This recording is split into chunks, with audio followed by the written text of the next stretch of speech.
Hello, आज हामी फेरि नयाँ भिडियो लिएर आइसकेका छौँ। त्यो पनि हाम्रो प्रत्युषको खाना खाने बेला। अहिले चाहिँ हाम्रो साँझको खाना खान लाग्यो। अरू दिन सधैँ यसले 6:30-7 बजीसम्म खाइहाल्थ्यो। आज चाहिँ ढिलो भयो है। सानीको बालबिटा हाल्यौँ।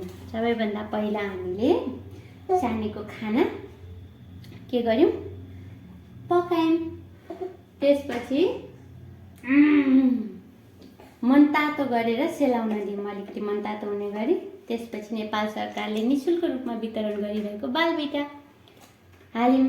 त्यो धेरै तातो हुँदा पनि हाल्नुहुन्न, अनि पुरै सेलायो भने पनि हाल्नुहुन्न। त्यसरी मनतातो भएको बेला चाहिँ दिनमा एक प्याकेट यो खान्छ।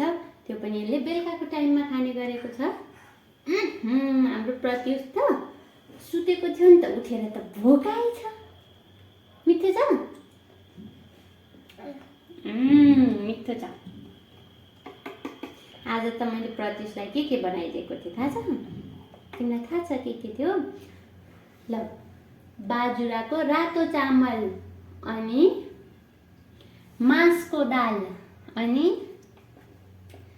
पालुङ्गोको साग, अनि त्योमा एउटा के थियो, टमाटर थियो हैन।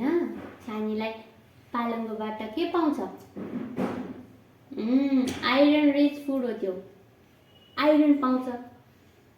अनि चामलबाट के पाउँछ? कार्बोहाइड्रेट पाउँछ। अनि दालबाट के पाउँछ? प्रोटिन पाउँछ। अनि हाम्रो प्रत्युषले यसरी खाना खान्छ। प्रत्युषले खाँदा खाँदै प्रत्युषको बाबा आउनुहुन्छ, अनि बाबाले चाहिँ सानीलाई माया गर्नुहुन्छ। अनि हाम्रो प्रत्युषलाई यो खाना एकदमै मिठो लाग्छ। यम्मी, मिठो छ। उसलाई निनी पनि आइसकेको छ। ल सानी खाऊ। अनि ठुलमामुले ल्याइदिनु भएको कुर्सीमा बसेर खान्छ सानीले। सानीको कुर्सी पनि कति राम्रो छ, ल हेर्नुहोस् त। सानीको कुर्सी पनि कति राम्रो छ। सानीको बाउल पनि कति राम्रो छ।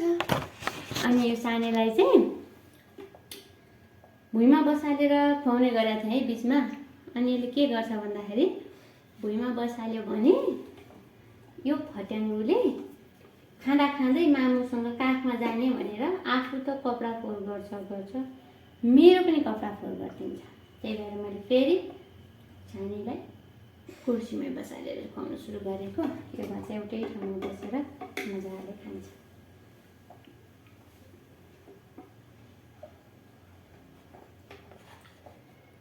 मिठो छ, मिठो छ। ल, मिठो। सानीले बिहानदेखि बेलुकासम्म के खान्छ है?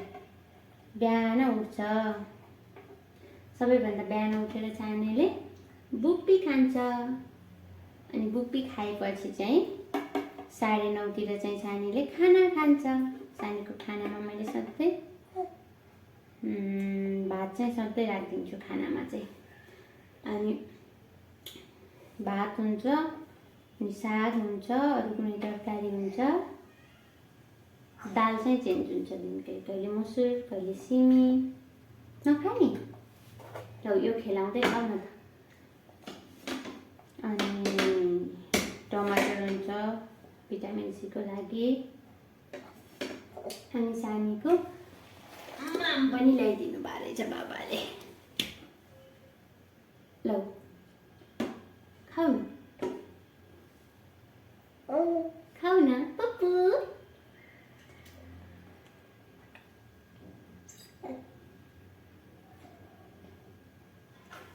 अनि सानीको चाहिँ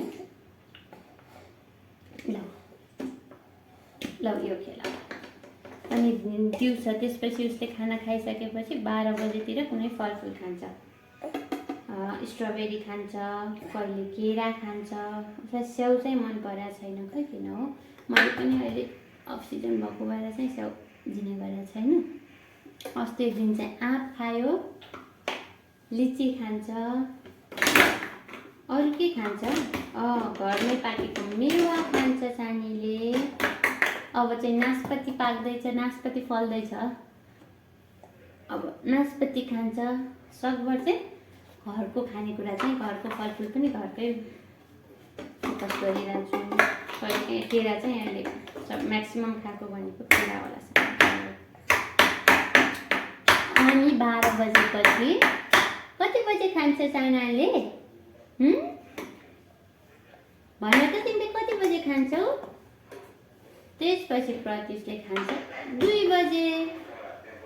2 बजे चाहिँ प्रत्युषले के खान्छ भन्दाखेरि कहिले लिटो खान्छ, अनि कहिले साग खान्छ। साग र कोदोको रोटी, गिलो रोटी बनाएर खान्छ, प्यानकेक भन्छ नि। अनि कहिले चाहिँ दही खान्छ, अनि कहिले काहीँ फेरि बिहानकै जाउलो खाइदिन्छ।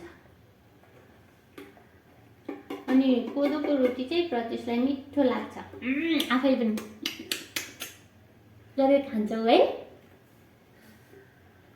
ल बोतल छ, माम खाने नानी भन्छ त सानीले।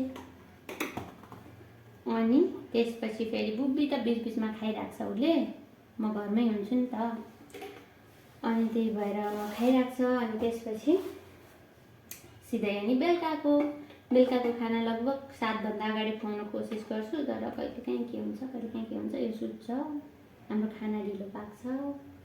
त्यही भएर कहिले 7 कहिले कतिमा मैले चाहिँ जबरजस्ती चाहिँ खुवाउने गरेको छैन, उसको इन्ट्रेस्ट। अब अहिले नाइ भने ठिक छ, भरे एकछिन कुर्दिन्छु, तर उसलाई जबरजस्ती खुवाउँदैन। त्यसै खुवाउनु पनि हुन्न जस्तो लाग्छ मलाई। ल हाम्रो खानाको रुटिन चाहिँ त्यही हो। प्रत्युष यहाँ हेरिदेऊ, बाबा बाई गरिदेऊ।